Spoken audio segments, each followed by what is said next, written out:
Entre los valacos, las infelices gentes de los montes, donde es más difícil que penetre la cultura respecto a las zonas colinosas, todavía es posible hoy que los lugareños desentierren el cuerpo de una anciana si su muerte fue acompañada por fenómenos extraños o si hace mal tiempo durante un periodo prolongado.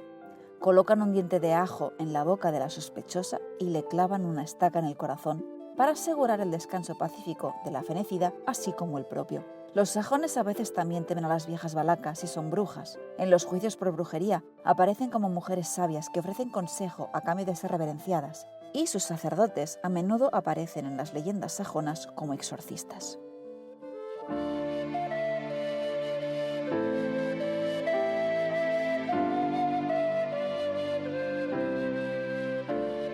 Muy buenas y muchas gracias por acompañarme en La Senda de las Plantas Perdidas, este podcast etnobotánico donde dar voz a nuestras historias de amor y de desamor también, con un reino tan olvidado como esencial, el reino vegetal.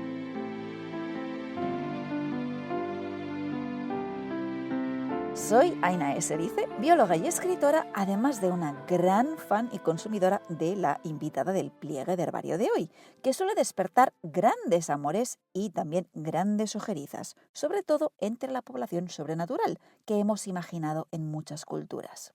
Se trata de una planta comestible de extracción humilde en sentido figurado, pero también literal, pues para consumirlo extraemos sus órganos de almacenamiento subterráneos. Y su fuerte olor y no menos potente sabor es legendario en el arsenal vegetal, capaz, según cuenta el folclore, de proteger al portador, y no solo, de brujas y otros seres o influencias malignas. En efecto, sí. Sea hoy bienvenida su olorosa majestad, el ajo.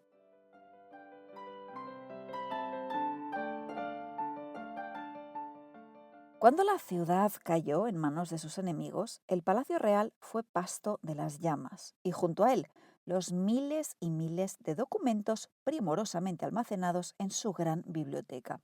Afortunadamente para nosotros, en este caso, lejos de ser agente de destrucción, el fuego los salvó para la posteridad, que los descubrió al cabo de 2 milenios y medio. Este tesoro arqueológico está integrado por más de 30.000 tablillas de barro en estado más o menos fragmentario, quemadas en el 612 antes de la era común durante el saqueo de Nínive, que era capital del imperio neoasirio.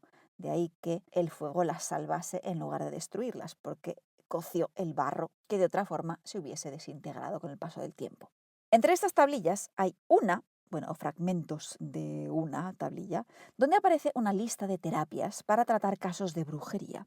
Y una de estas terapias dice más o menos así: si un hombre ha sido embrujado, machaca ajo y que lo coma en mosto de cerveza. A continuación, bebe cerveza y chupa manteca y se recuperará. Otra serie de tablillas de idéntica procedencia incluyen plegarias y encantamientos para un ritual destinado a contrarrestar un embrujo con ruegos dirigidos a la divinidad solar, Shamash, a quien se le pide que, ya sea un brujo o una bruja, un hombre o mujer, muerto o vivo, quien ha lanzado el embrujo contra la persona afectada, que este embrujo se vuelva en su contra, como una trampa. Y aparece nuevamente un ajo, que sabemos se quemaba en un ritual conocido como shurpu. Bueno, el ajo, o más bien las capas papiráceas, o sea, con la textura del papel, que envuelven a la cabeza del ajo, como símbolo de las maldiciones que pesaban sobre el paciente. Y se podían recitar oraciones o plegarias como la siguiente: al igual que este ajo se despoja de su piel y se lanza al fuego, al igual que el dios fuego, el abrasador, lo consume, que mi voto quebrantado, maldición, mi enfermedad, mi cansancio, mi culpa, mi crimen, mi pecado, mi transgresión, la enfermedad presente en mi cuerpo, mi carne y mis venas, sea despojada de mí como este ajo, para que el dios fuego, el abrasador, lo consuma hoy. Que la maldición se marche y pueda ver la luz.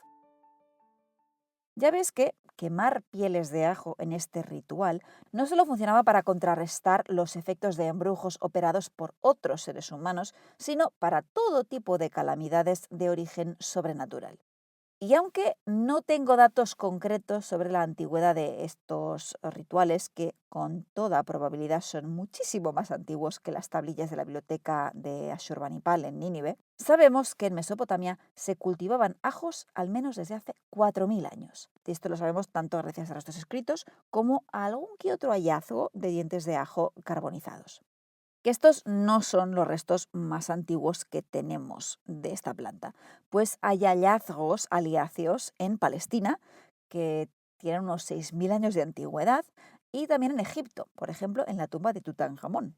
Sin embargo, sí es esta una de las primeras menciones que he localizado que relacionan al ajo con brujerías, maldiciones y poderes aprotropaicos, que es un vínculo que tendrá una larga y fructífera carrera hasta nuestros mismísimos días, tanto en el viejo como en el nuevo mundo, en las Américas. Pero, ¿por qué el ajo? ¿Qué tiene esta planta de especial, si es que algo tiene, que la ha convertido en el vegetal protector por excelencia en el folclore popular de muchos sitios? Bien, adentrémonos en sus historias, a ver si sacamos algo en claro al respecto.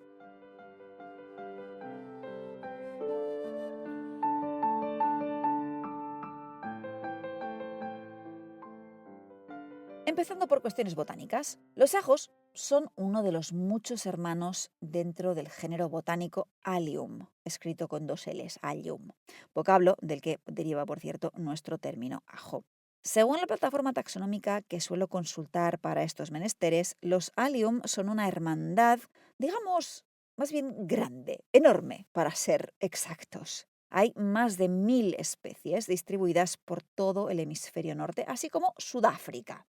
En el caso del ajo, que es Allium sativum, se trata de una especie viejomundista cuya tierra de origen tenemos alguna que otra dificultad en localizar porque se trata de una planta que es completamente estéril. A diferencia de otros Allium, como las cebollas o los puerros, los ajos no sacan semilla, sino que se multiplican fundamentalmente de forma vegetativa.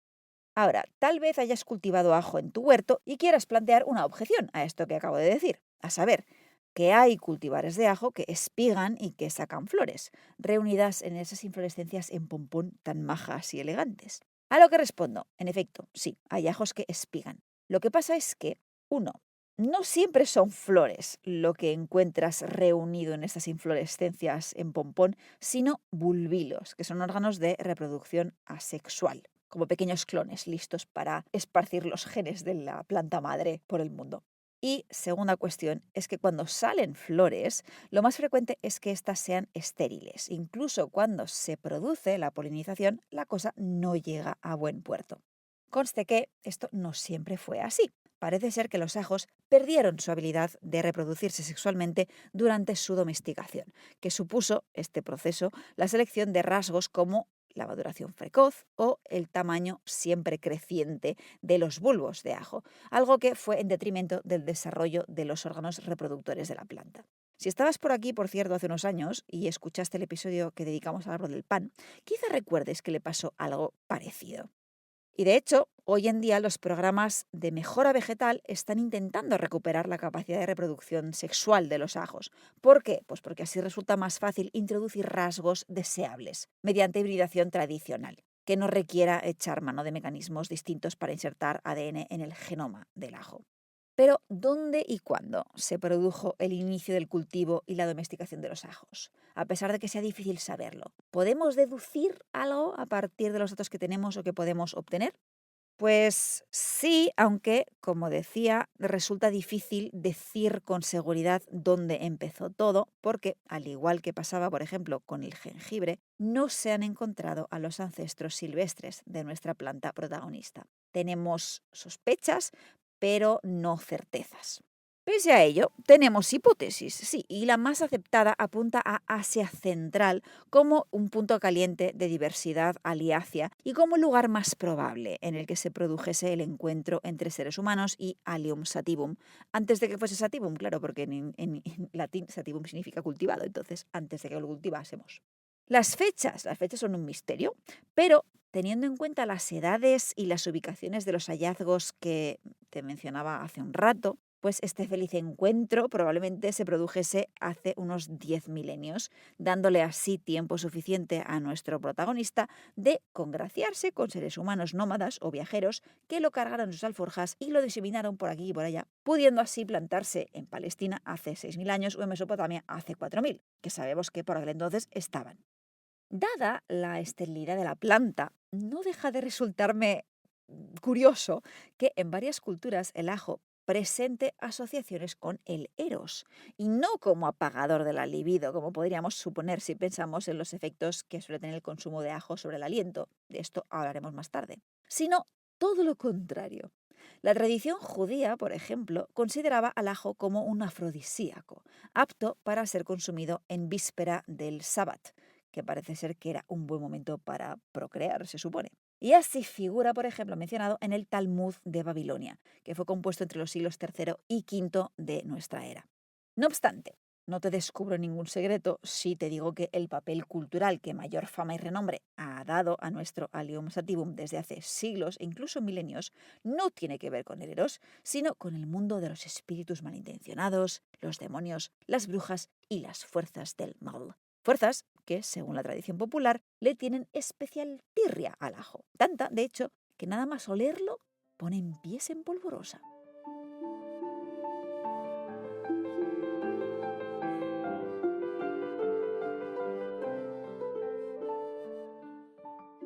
Era el siglo II antes de la era común y a la República Romana no le faltaba trabajo. Todavía no habían terminado los enfrentamientos con Cartago, conocidos como las Guerras Púnicas, pero su expansión territorial allende la península itálica ya estaba en marcha y gozaba de espléndida salud.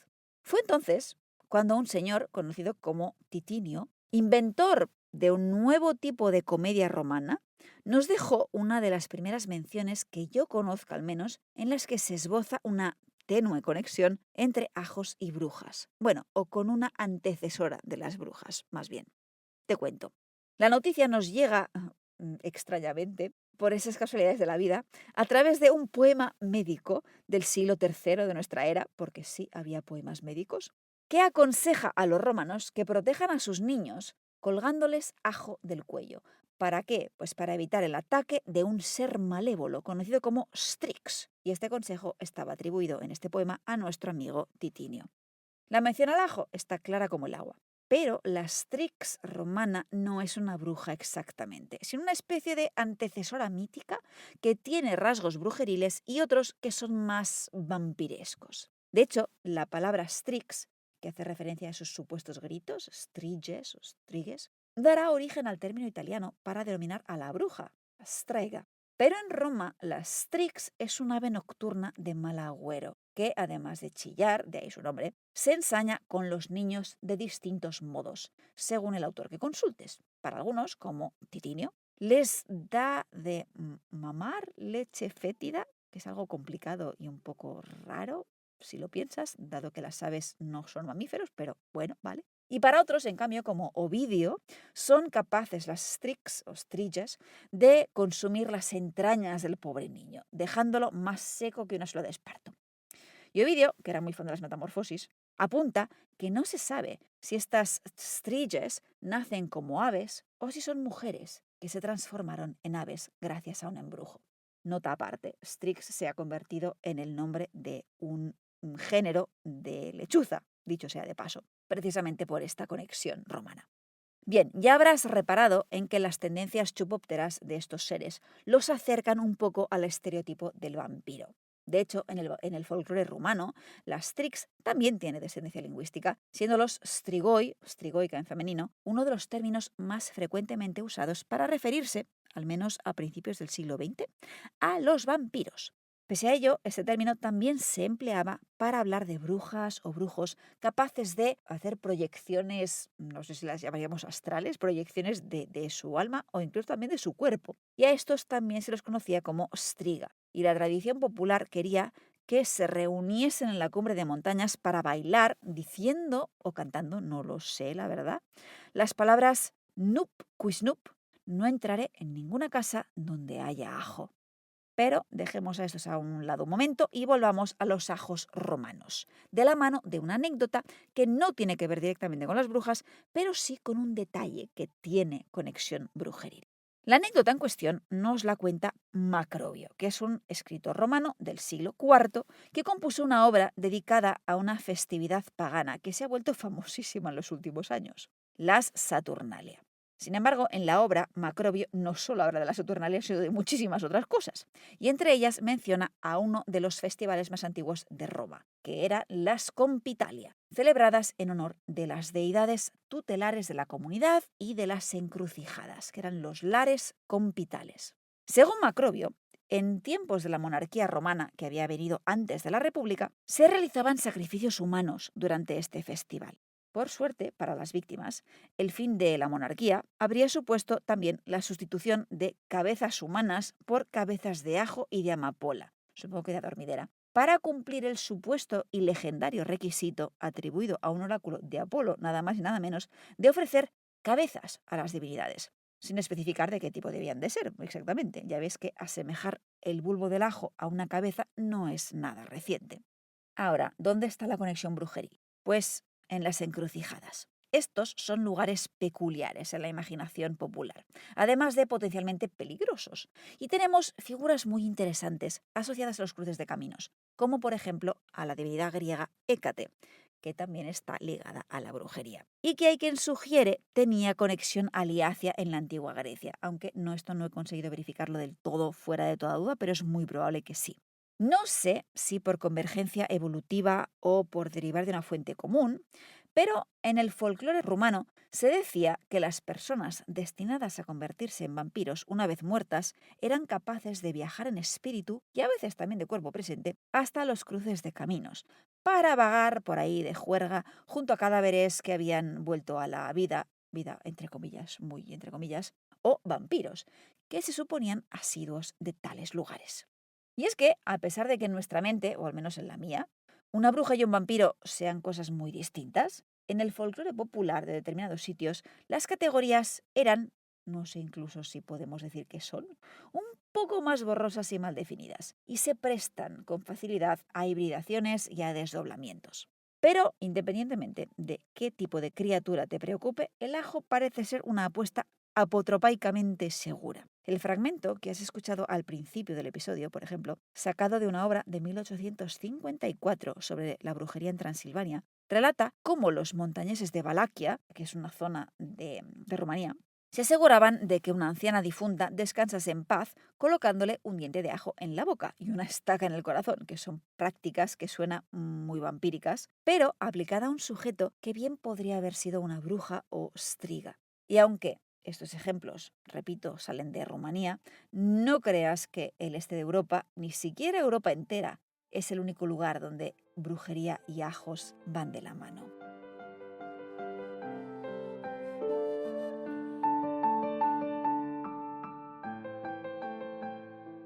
En 1954, el gobierno del estado mexicano de Tlaxcala emitió una ordenanza peculiar.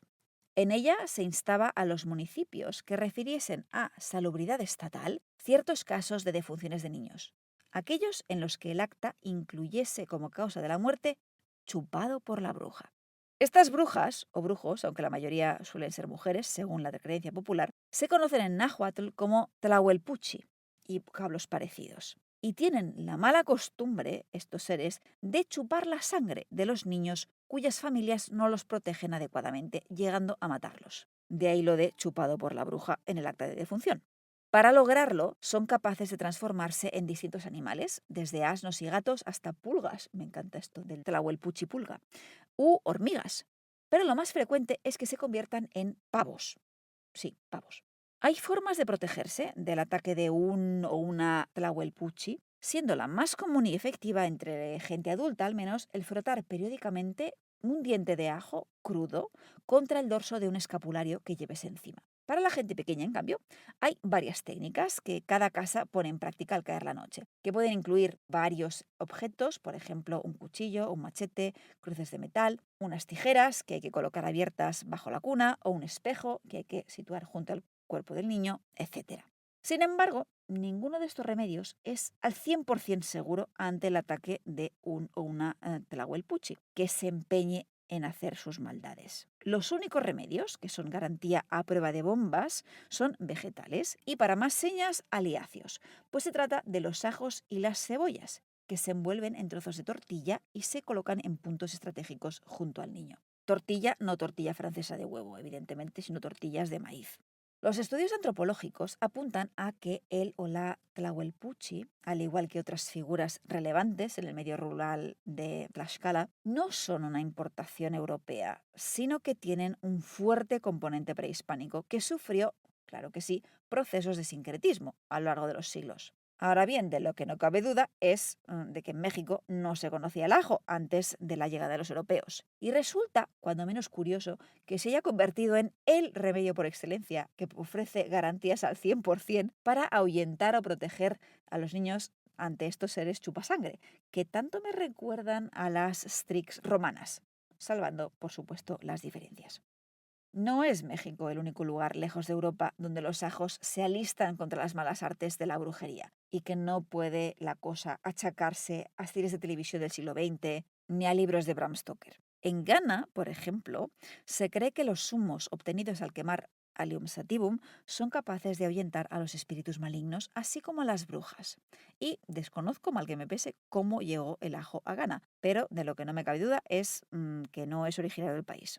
En la Sri Lanka de principios del siglo XX, en cambio, un antropólogo inglés recogía la práctica entre la población de colocar dientes de ajo en las muñecas de los bebés de 3 a 7 días tras su nacimiento para protegerlos de demonios y de enfermedades. El original dice worm diseases, o sea, enfermedades, no sé si podríamos decir provocadas por gusanos en el sentido moderno del término o lo que ellos entienden por enfermedades ligadas a gusanos. También las madres consumían ajo por motivos parecidos, o sea, mantener al mal a raya, además de promover la producción de leche, curiosamente, que tendría sabor a ajo, dicho sea de paso. Y en Bali, donde se practica el hinduismo, el ajo participa en ceremonias caseras dedicadas a aplacar a ciertos espíritus, y para esto se prepararía una mezcla de ajo machacado y hoja de Acorus calamus, plantas ambas capaces de ahuyentar a espíritus y brujas, y el resultado de machacar y mezclar estas dos plantas se escupe en las habitaciones de la casa, así como sobre la cabeza de los miembros de la familia. Todo muy higiénico, ya ves. Y si recordamos que uno de los poderes que se atribuyen a las brujas es la capacidad de echar mal de ojo a otros seres, humanos, animales o vegetales, resulta lógico que los ajos aparezcan mencionados como remedio protector contra ahogamientos, ya sean voluntarios por vía brujeril como involuntarios y o sin brujas de por medio. Este empleo se da en muchos puntos de Europa, como por ejemplo Ucrania, donde a principios del siglo XX se recogía el consejo dirigido a las jovencitas de llevar ajo encima cuando se desplazaban a otro pueblo. O en Italia, donde la tradición napolitana incluye a esta planta entre las protecciones anti-yettatura, o sea, anti-ahojamiento. O en Grecia, donde, por ejemplo, se colgaban ajos en la entrada de tiendas o alrededor del cuello de animales que querían protegerse como caballos. O también, por supuesto, en la península ibérica, donde las ristras de ajos colgadas tras puertas y ventanas se citan como mecanismo contra ahogamientos, por ejemplo, en la provincia de Salamanca. Pero en tierras iranias, también el ajo, que es sir en farsi, aparece en rituales varios, muy a menudo junto a la alarma o ruda siria, que es pegano marmala, considerándose capaz de proteger a muchachas vírgenes o a mujeres embarazadas de influencias o seres malintencionados. Se recoge la creencia zoroastriana de que el olor del ajo ahuyenta el mal y, a diferencia de lo que pasa en otras culturas, en las que el ajo está asociado a las clases más humildes y poco refinadas, en Irán, en cambio, se otorga a Allium sativum un lugar de honor en la mesa ritual más importante del año entero, que es la de Nowruz, el año nuevo del calendario persa, que se celebra en el equinoccio de primavera. A todo esto, hay que decir, cierto es, que en ocasiones los ajos aparecen como ingredientes en el botiquín brujeril, lo que pondría un poco en duda su supuesta capacidad de ahuyentar brujas, porque si lo emplean no las ahuyentan, evidentemente. Pero bueno, ejemplos te doy. Pues una mujer acusada de brujería en la Rusia de 1690, al testificar en defensa propia, menciona el uso de una hoja de laurel, de orégano o mejorana, de huevos o de un diente de ajo. Y en un pueblo de Ucrania, en 1743, este me encanta, me parece curiosísimo, se interrogó a una mujer, no necesariamente acusada de brujería, pero sí de practicar magia de forma ilegítima, que había subido al campanario de la iglesia de su pueblo para untar la campana con brea y ajo. Procedimiento este que tenía que supuestamente ayudarla a localizar un collar que había perdido o que le habían robado. Vale. Parece que no funcionó mucho, así que si pierdes algo, no vayas a embrear campanas, que no va a servir de mucho. En Bosnia, en cambio, se suponía que ciertos ajos ejercían una atracción irresistible sobre la población brujeril, llegando a emplearse como método para identificarla, aunque, dado el procedimiento para obtener estos ajos peculiares, que era un poco rebuscadillo, no sé yo si se ponía mucho en práctica. ¿Cómo había que hacerlo? Pues había que capturar una serpiente viva y además antes del 22 de marzo cortarle la cabeza, meter dentro un diente de ajo, plantarlo en el jardín y esperar a que creciese y cosecharlo en Pascua o en el día de San Pedro, para después colgártelo del cuello y llevarlo a misa. Y entonces las brujas del vecindario se suponía que te pedirían sí o sí un poco de este ajo tan curioso, que como te decía, no me parece un método especialmente fiable como detector brujeril, pero bueno, cada cual con su sistema. Si te funciona, bien por ti. Ahora, volvamos a la pregunta del principio del episodio, a saber, ¿por qué el ajo triunfa como planta apotropaica por allá donde pasa? ¿Es únicamente una cuestión de influencia cultural? ¿O hay algo que lo convierte en vegetal especialmente adecuado a ojos de la humanidad para espantar el mal? Es muy posible que nunca lo sepamos con seguridad, pero personalmente yo me huelo que sí existe al menos una característica que le da muchos puntos a Allium sativum en estos menesteres. Y quiero decir que lo huelo literalmente.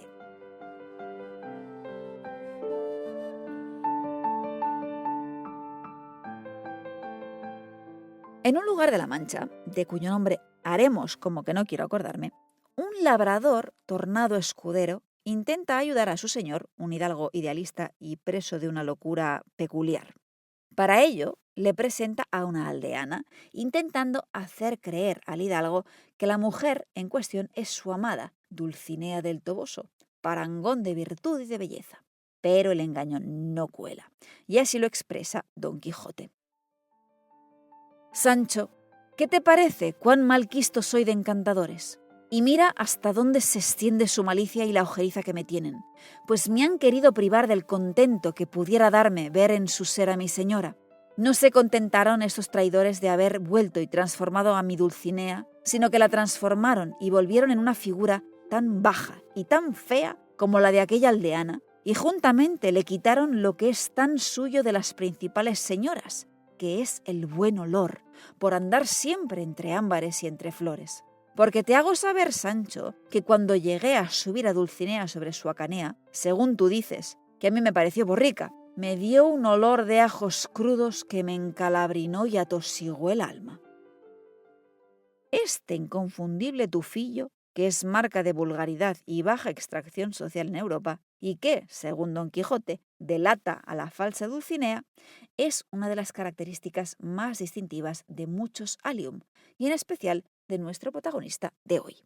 Los responsables de tales efluvios son una serie de compuestos que contienen azufre en su estructura, como por ejemplo la aliina o la alicina o el ajoeno y otras muchas moléculas que aparecen por degradación o conversión de unas en otras, según si el ajo esté crudo o cocido, entero o machacado. Y la verdad es que no deja de hacerme cierta gracia pensar que en la tradición occidental el mundo infernal y demoníaco se ha vinculado al olor del azufre. Todo empieza con un diente de ajo, crudo e intacto, que contiene aliina. Cuando machacas, aplastas o atacas de alguna manera la integridad del ajo fresco, al cabo de unos segundos nada más, una enzima transforma esta aliina en alicina, que es un compuesto inestable que otorga al ajo su característico olor y que es el responsable también de que si masticas ajo crudo o colocas un trozo encima de la lengua, este pique como mil demonios, porque activa una serie de termorreceptores que registran la sensación como un ardor intenso y potencialmente muy molesto.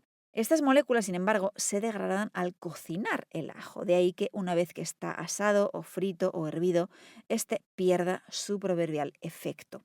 Por si eso no fuese suficiente, el ajo machacado no solo huele fuerte y azufrado antes de que una persona lo ingiera, sino que altera también el perfil oloroso de quien lo consume, como bien se quejaba Don Quijote a Sancho. La orina, el sudor y sobre todo el aliento se enriquecen en compuestos sulfurosos que no huelen a rosas precisamente.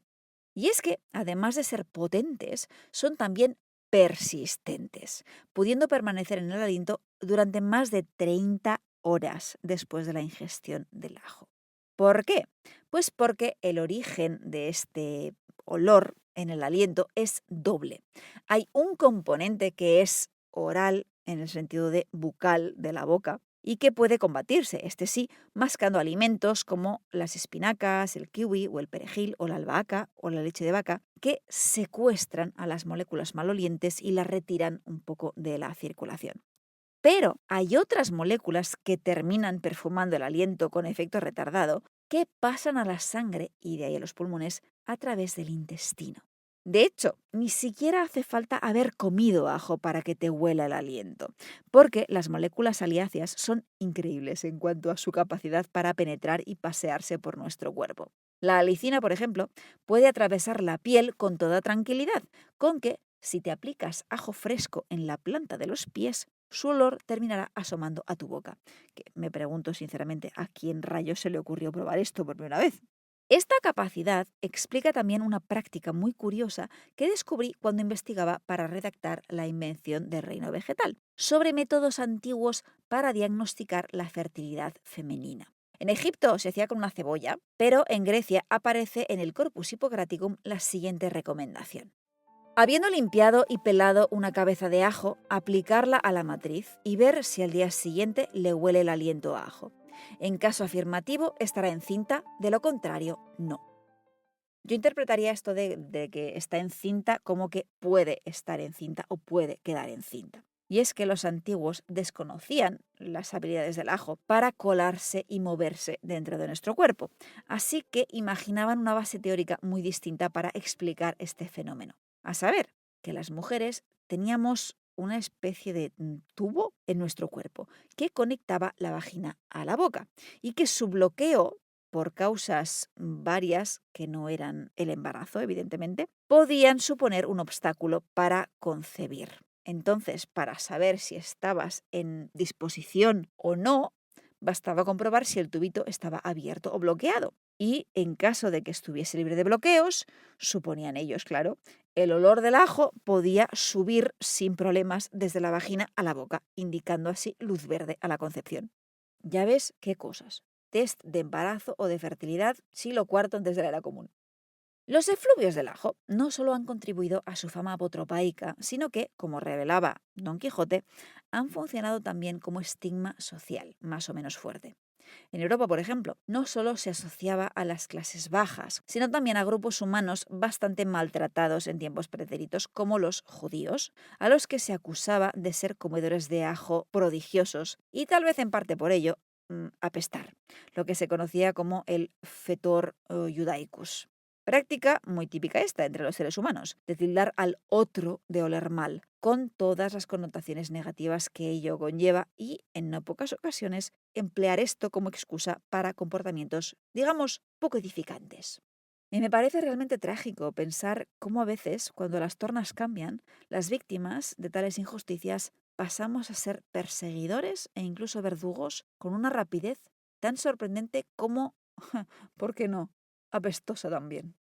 Si alguna vez los ajos han funcionado para ahuyentar odios, envidias y todos los males que nos acechan, yo diría que hoy y ahora es más necesario que nunca alistarlos para la causa.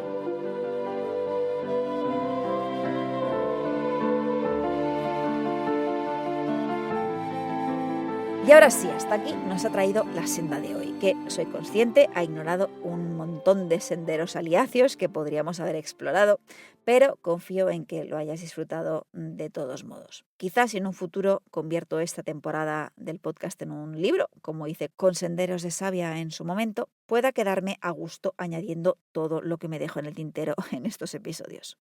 Muchísimas gracias, por cierto, a todas las personas que me escribís, que me dejáis comentarios o reseñas en alguna de las plataformas de escucha de podcast o por redes sociales. Ya pueda contestarlos o no, disfruto un montón leyéndolos y hacen que continuar este proyecto tan rarito valga la pena. Por no hablar, por supuesto, de mis queridísimos frutos luminosos en Patreon, que me brindan su compañía y su apoyo inestimable en estos meses tan complicaditos e intensitos, aunque bonitos también, que tenemos por aquí en familia. Si te animas a ver de qué va la cosa, te dejo toda la información en patreon.com/ainasedice, enlace en las notas, para que sea fácil de encontrar. Y en las notas dejo también enlace al episodio sobre la herbolaria en Mesopotamia, que preparé para la tisana de historia, porque es un tema que me fascina desde que tuve que investigarlo y la gente además de por ahí era súper fan de las plantas aliáceas.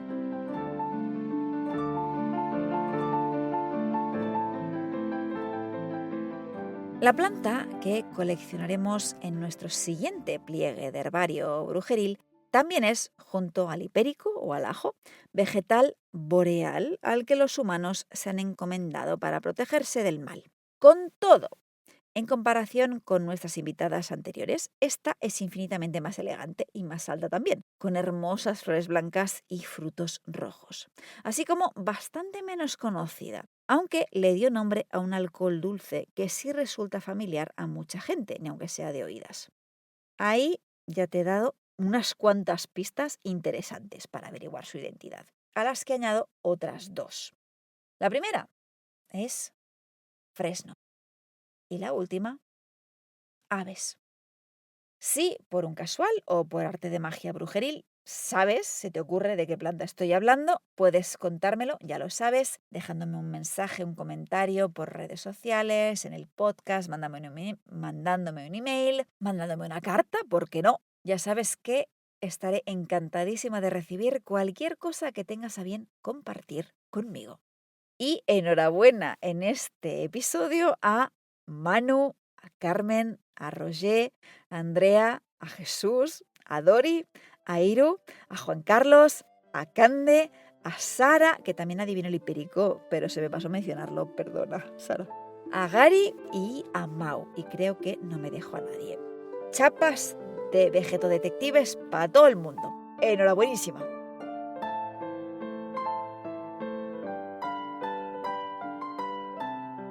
Y ahora sí, dicho esto, no me queda más que dar las gracias al ajo de aguerridos aromas, agradecerte muchísimo a ti la compañía, desearte un muy feliz día y que la clorofila te acompañe.